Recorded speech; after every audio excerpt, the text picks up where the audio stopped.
So it seems with Transformers Cyberverse finally officially completing its run, and the last episode airing on YouTube, now seemed as good a time as any to look back on the series and give my final impressions of it. First, let's break it down season by season, naturally starting with Season 1, or Chapter 1 as it's referred to. In this season, we saw Bumblebee and Windblade searching for the Ark containing all their fellow Autobots, while also fighting off Slipstream and her Seekers. And at the same time, Windblade helping Bumblebee recover his lost memories. When you say it like that, it sounds like they do a lot in this season. But when you're watching it, it doesn't seem like they're doing much, because most of the time is spent revisiting Bumblebee's lost memories. But that's kind of the genius of this season. In every episode, we are with Windblade and Bumblebee as they are either combating the Decepticons or trying to find their friends. But at the same time, most of the episode is usually dedicated to one of Bumblebee's random memories. So while the flashbacks themselves are independent stories, the overarching plot of the season is continued. And the memories provide much needed world-building texture to the series that prevent it from feeling like a flat, hollow, paint-by-numbers retelling of some of the same old plot points that we've seen in Transformers media before, unlike certain other more recent Transformers cartoons. So each episode is both standalone, while also part of an ongoing story. Although I can't praise this season completely. One of the biggest flaws in Season 1 is Bumblebee's voice box. Like in the movies and in Transformers Prime, Bumblebee can't talk. However, unlike the movies, here they don't have the budget to use licensed songs or movie or TV clips. So you talk through the radio? Actually, you're beautiful. You're wonderful, you're wonderful. And instead of going the route that Prime did by having B do R2-D2 style beeps and boops,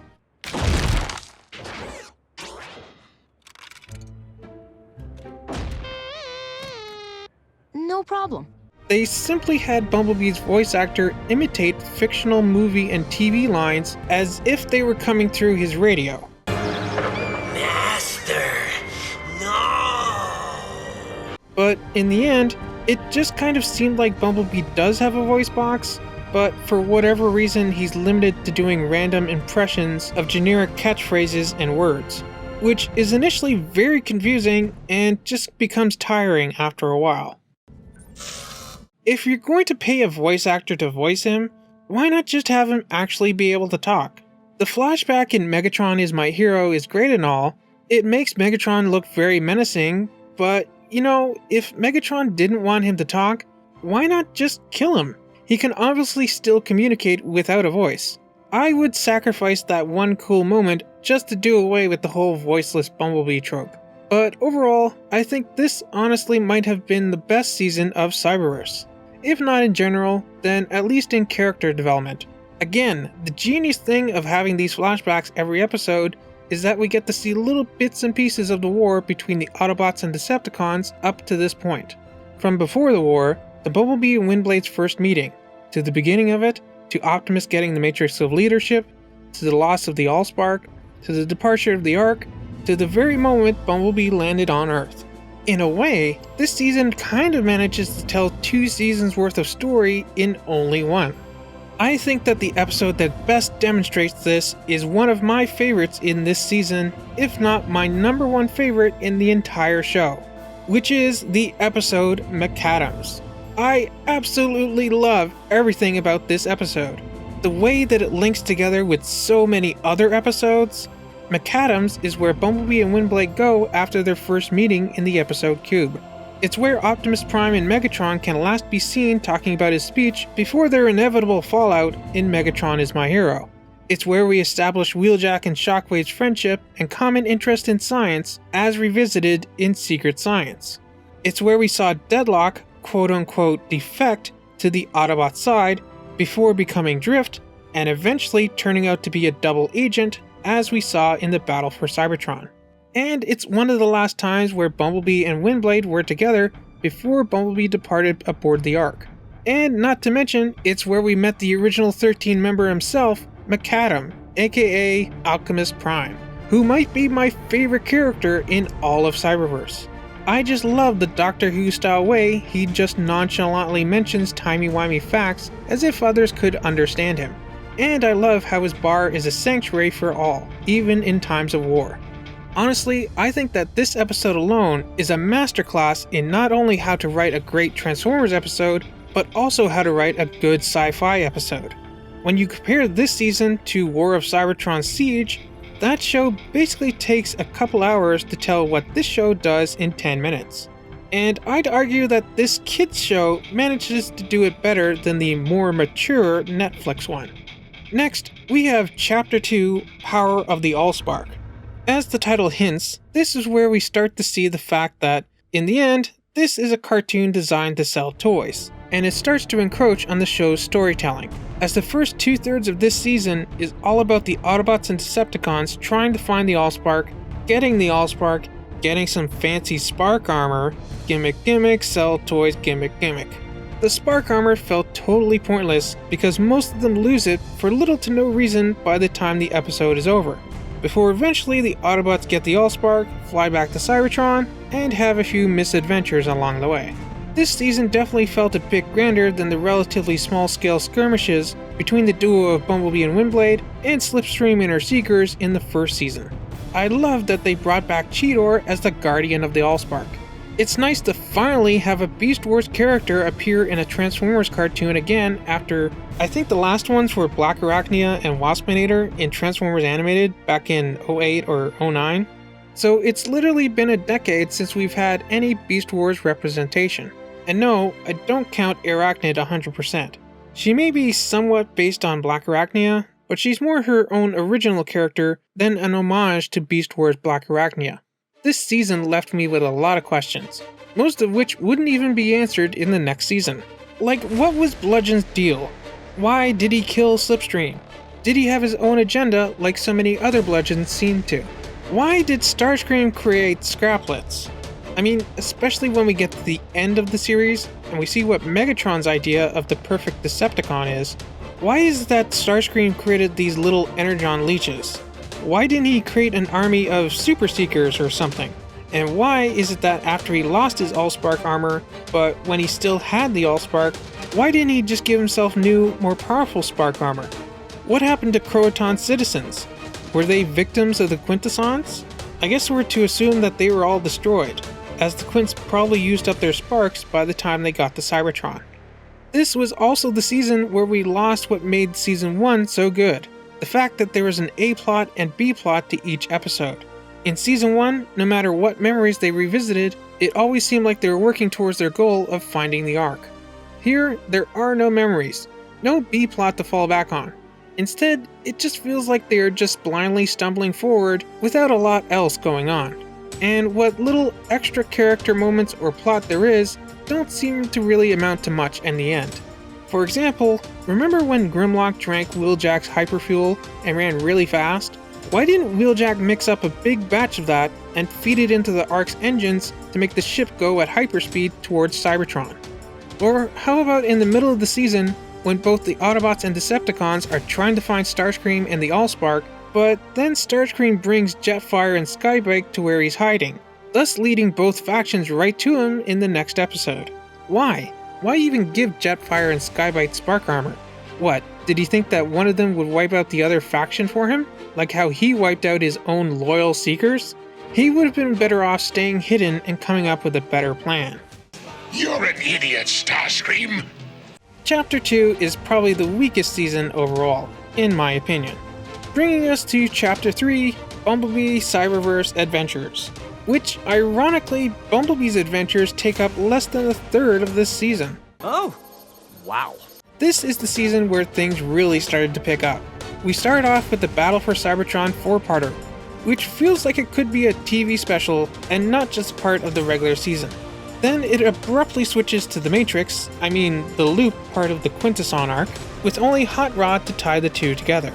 Then everybody is freed, but they still have to fight off the machines. The Quintessons.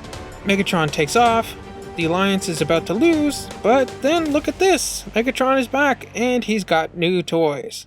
So they beat the Quintessons, divide the planet in two. There's an uneasy truce as we eventually get hints that Megatron's planning something, before it all quickly comes to a head. Megatron X arrives, Windblade beats him, and happy ending? Man, this season really did feel like they were trying to cram as much into it as possible, because I have nothing but unanswered questions about this season too. What? Like, what happened to the other Autobots who fell out of the Ark with Bumblebee and Wild Wheel?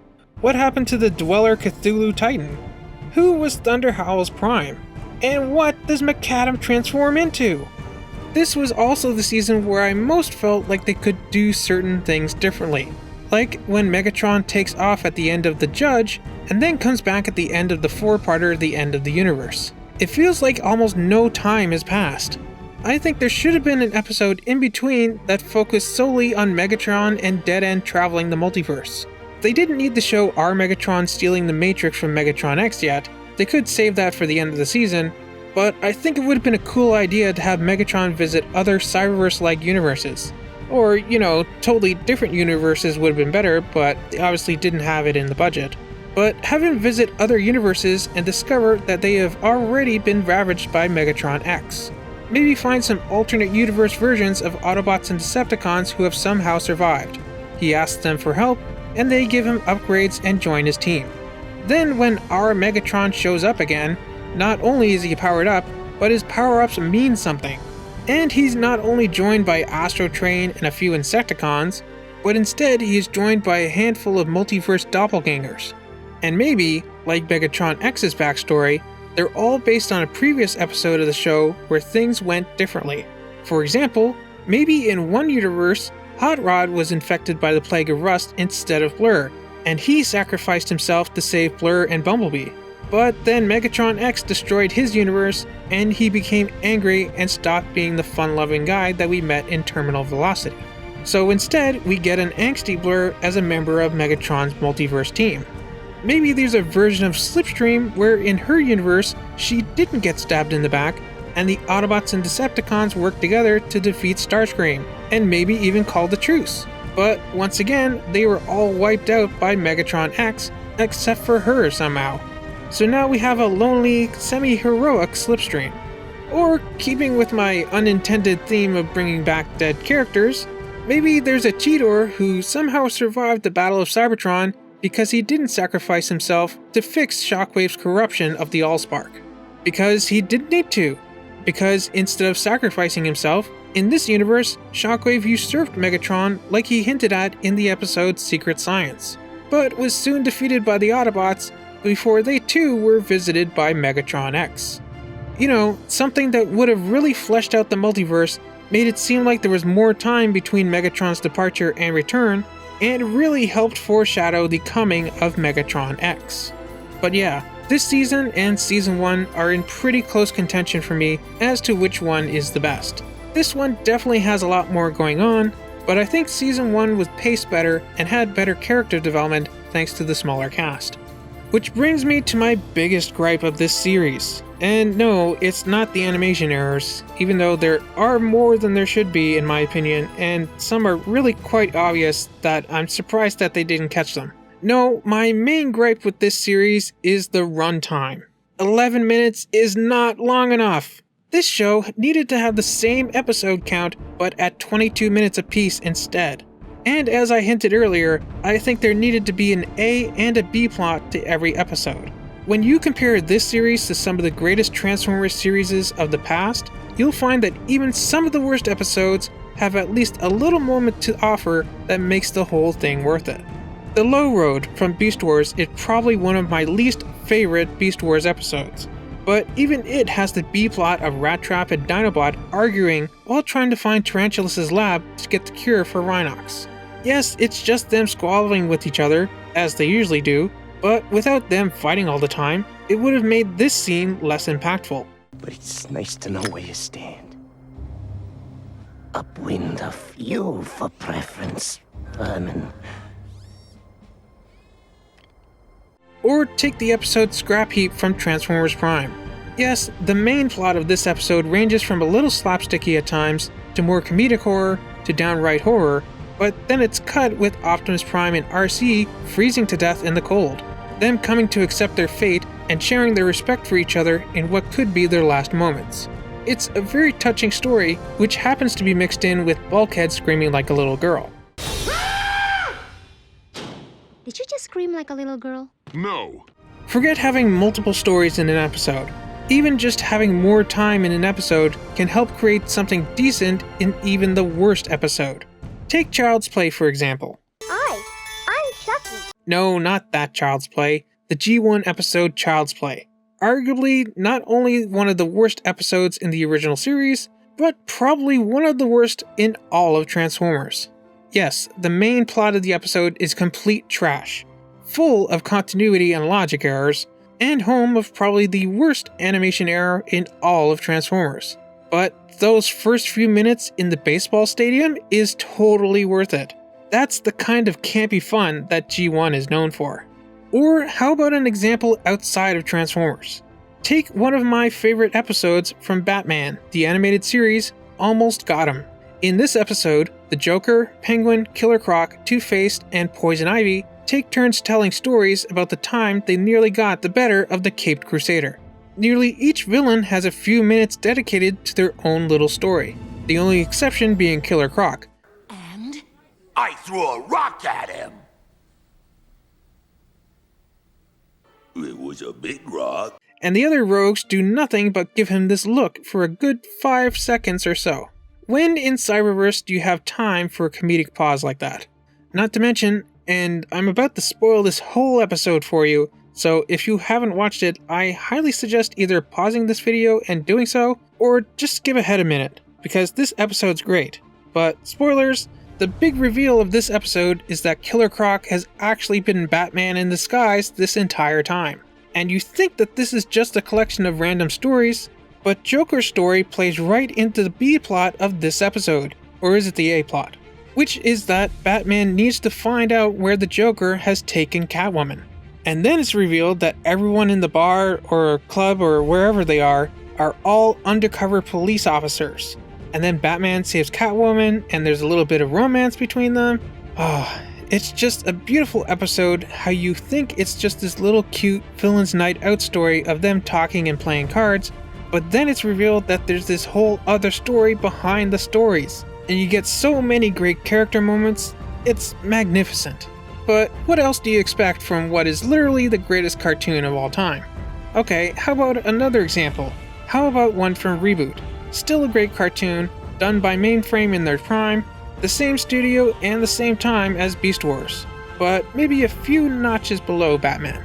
In the episode Game Over, when Enzo loses the game, there is 20 seconds of silence as you watch Dot and everyone else come to grips with what just happened.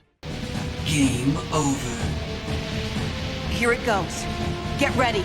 The user wins. 20 seconds as you see the characters realize that Enzo, Andrea, and Frisket have all been nullified, their only guardian lost, and the emotions run through them without a word.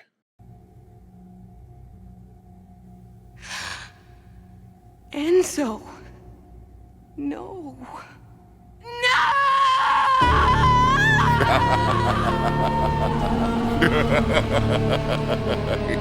Where in an 11-minute episode are you going to carve out a third of a minute for silence? Who had the most impactful death in Cyberverse? Cheetor, probably. Well, we did kind of get a couple minutes to absorb his death as Cybertron was revitalized, but what about Slipstream? We barely got 2 seconds to mourn her before the credits rolled. Never mind 20. What about Prowl? When he died, we saw it affect Shadow Striker, I think? But what was her relationship with him? Maybe 5 seconds of them getting along in that one episode? It would have made his death so much more meaningful if we got to see the two of them together more. And would thus explain Shadow Striker's kind of turn towards the good side as we saw throughout Season 3. Maybe his death made her see that this war is wrong, and that's why she and Soundwave were working together. Not because Megatron cut them out of the loop, but because their time with the Autobots made them want to protect the peace between them, even if that meant going against their leader.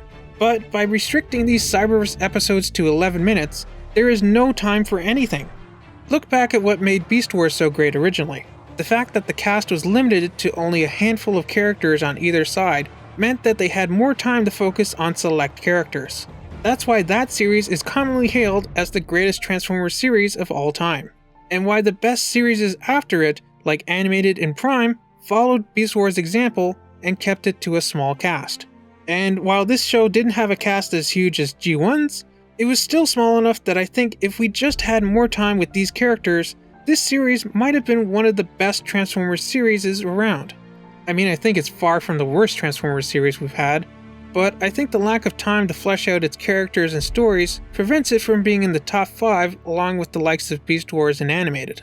The character to time ratio in Cyberverse is totally off because of this seemingly arbitrary switch to 11-minute episodes instead of the usual 22-minute episodes that we're all used to. And I think that's what prevents this show from truly being one of the best Transformers shows around. Hasbro, if you're watching, and if this video has been demonetized, you probably are, do not do this again. Do not handicap your flagship franchise by restricting its episodes to 11 minutes apiece. Don't force pointless toy gimmicks into the show that also hinder its story only to completely abandon them immediately after. This show had so much potential for greatness. It maybe could have been one of the greatest Transformers series of all time. But it just feels like we were robbed of something better because for whatever reason, they decided to cut the episodes in half. Again, I feel like I cannot stress this enough. They could have done so much more if only they had more time.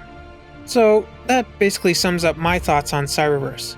This is still one of the better Transformers series around. It's just too bad that the episodes were 11 minutes long. It feels like it could have been greater if only the episodes were the normal 22 minutes. If I had to rank Cyberverse compared to the other Transformers series of the past, let's see. I think G1 beats it. While I'd argue that Cyberverse has a better story to episode ratio, G1 just has so many more episodes, they kind of win by volume alone. And you could even take the best episodes of G1, kind of like what G2 was, and pit them against Cyberverse, and I think G1 would still win. Not to mention, G1 had a great voice cast. The Takara trilogy, I honestly haven't watched it in a while, so it's hard for me to compare. Is Cyberverse better than Master Force, which I think is the best out of that trilogy? Again, it's hard for me to say. I'll leave the Japanese series out of it for now. Same goes for Beast Wars 2nd and Neo. But Beast Wars itself, come on, there's no beating Beast Wars. Beast Machines though, I don't know, that's a tough call. I think Beast Machines still beats Cyberverse, but it's close though. RID 2001? If you ignore nostalgia and all the standout characters like Scourge and Skybite, yeah, I'd say Cyberverse beats original RID. Armada? No. I think Armada barely beats Cyberverse simply because of Starscream. Again, speaking of standout characters, Armada Starscream is so great that he totally redeems that series. Energon and Cybertron though? Yes, I think Cyberverse beats Energon and Cybertron. Even though there are things I like about both of them, I think I'd rather sit down and rewatch Cyberverse than either of those two. Animated? No. Cyberverse was a lot like Animated. The first season felt kind of slow, the second season started to pick up steam, and the third season is where they really hit their stride, but then they were cancelled and left us wanting more. But is Cyberverse better than Animated? No, Animated is still up there with Beast Wars as one of the best of the best. Prime? No, and I think this one comes down to the voice cast. The Cyberverse voice cast is fine, but come on, Prime is AAA tier voice talent. No offense, but you cannot compare this legendary all-star cast to a bunch of non-union voice actors with little to no experience prior to this series. I'm sorry. The new Robots in Disguise? I haven't really watched much of it, so I can't really give it a fair comparison either. Is there anything else I'm missing? Guess we could compare it to the series that kind of came after it, the Netflix War for Cybertron series. So far, with just the first Siege chapter out, as is, yes, Cyberverse beats War for Cybertron. And it's almost kind of the opposite problem Cyberverse has. War for Cybertron has fewer episodes, but they're longer. However, while Cyberverse usually feels like they're trying to cram as much into every second of screen time they have, War for Cybertron feels like they're asleep at the wheel the whole time. The characters in War for Cybertron are so flat and lifeless and boring, whereas the Cyberverse characters actually feel like characters. You get some idea of what they're about, and you want to spend more time with them. I wish there was more Cyberverse. Meanwhile, I know there's more War for Cybertron to come, and I couldn't be less excited. So to recap, I think without rewatching every Transformers series ever, I can firmly say that I think Cyberverse would probably be the 6th best Transformers series ever. Right now, it's kinda in the same league as the likes of Beast Machines and Armada. It might have a chance to eke out those series in the long run, but it still doesn't match the Primus tier of Transformers series like Beast Wars and Animated. Again, this series felt like it had so much potential that wasn't fulfilled.